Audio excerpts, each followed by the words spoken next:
Hello, Daz enthusiasts. This is Not From This World, and I want to welcome you to my tutorial series.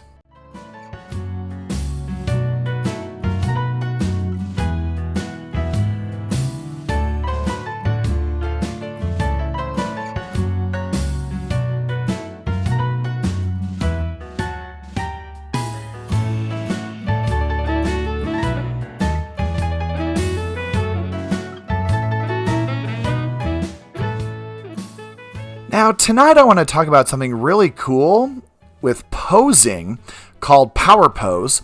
But before I get into that, I was just wondering if any of you still have a problem with this render crash that's on Milika's TV here. This tutorial is one of my most popular, and I still get hits on it even after about 2 years. And it, if you remember, deals with the OOT hair, where you have to do a little manipulation of the surfaces under the transitional surface tab to fix this problem. Otherwise, iRay crashes when you try and render a scene or when you just try and view the scene with iRay.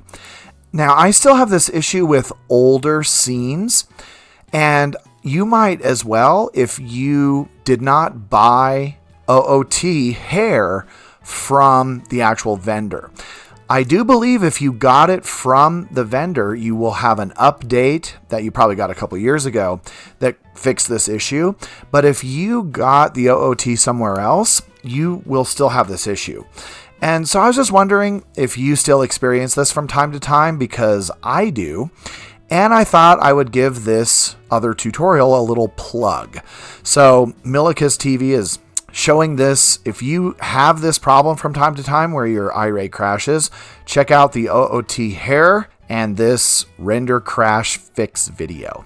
Okay, on to posing. So normally I like to pose using my node selection tool here. This is just my preferred way, and I've shown you in other tutorials how to pose. It's pretty straightforward in the node selection tool.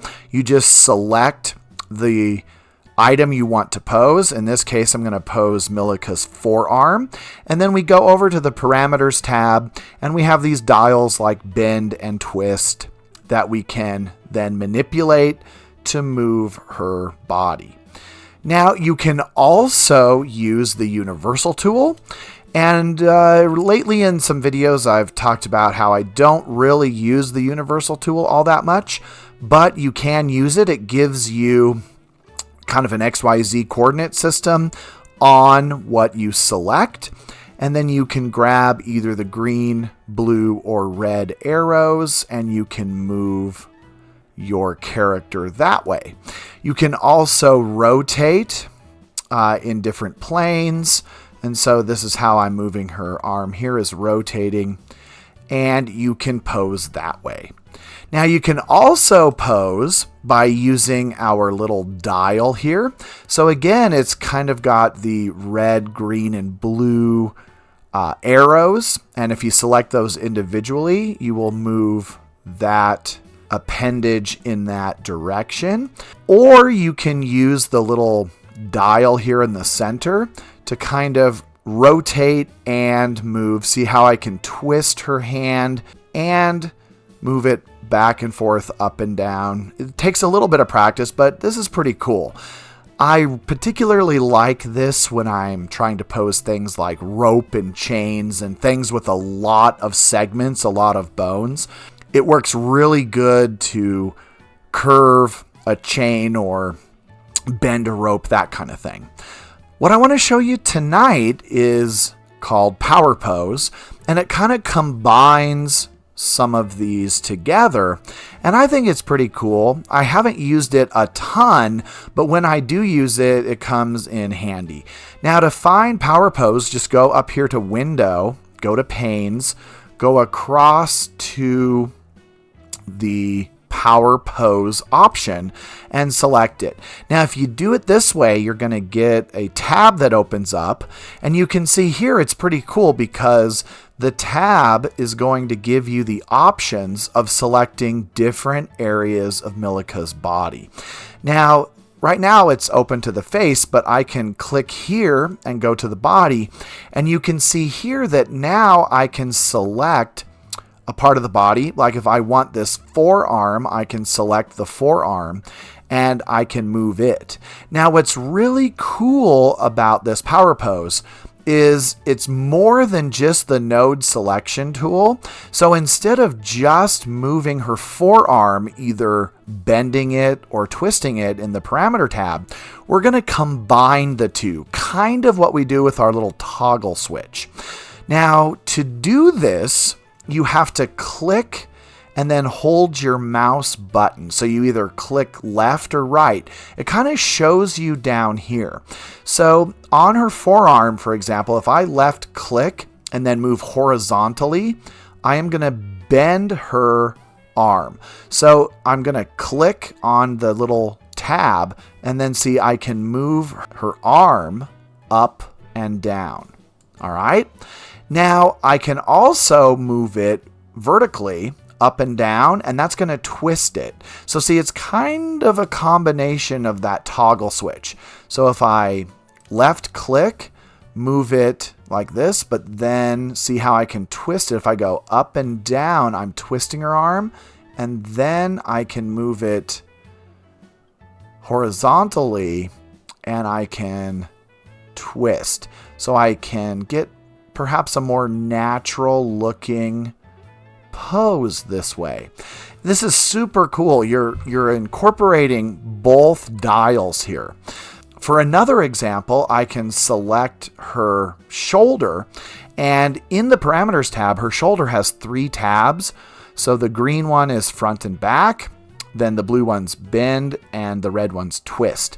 I can incorporate all 3 of these if I left click on her shoulder. And see, I can manipulate her entire arm this way. And maybe I want it so it looks like her arm is on the TV. I don't think it is, but it kind of gives that appearance. You know, a lot of Daz Studio is just on appearance that you're going for. And so I can manipulate things. Kind of where I started, if I click her head, let's kind of zoom in. If I click her head, I can zoom in to her face, and we can also use Power Pose for facial expressions. So I can, for example, click on her upper lip, and I can open and close her mouth. I can also kind of pucker her lips like she's kissing, or I can kind of open her mouth even wider. I can do the same thing with her lower lip. So we can get some really cool poses. I like the forehead. If I click on the forehead, I can raise her eyebrows like she's surprised. Or if I go horizontal, it looks like she's concentrating or upset. So you can get some nice subtle poses using this. You can move eyes individually. All right. I think other ways to pose eyes is a little bit easier, but you can do that. You can move different areas of her face.